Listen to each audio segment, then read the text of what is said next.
और ख़बरों के सिलसिले को आगे बढ़ाते हैं। पाकिस्तान और अमेरिका के ताल्लुकात नए दौर में दाखिल हो रहे हैं और दोनों ममालिक ताल्लुकात को मजबूत बनाने के लिए पुरज़्म हैं। वज़ीर आज़म शहबाज शरीफ का तकरीब से खिताब, अमेरिका के 249वें यौम आज़ादी पर मुबारकबाद पेश की। बोले दोनों मुल्क जमहूरी रिवायात और आइन की पालादस्ती पर यकीन रखते हैं। अमेरिका पाकिस्तान को तस्लीम करने वाले इब्तदाई ममालिक में शामिल था। In touch with the United States of America for promoting trade, bilateral trade in the field of IT, importing energy requirements, agriculture, education, health, and whatnot.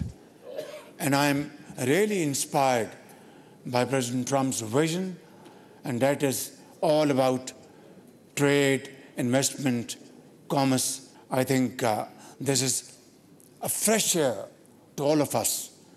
So please, Shah Jaffar, convey my deepest gratitude to President Trump and my regards on my behalf on the people of Pakistan.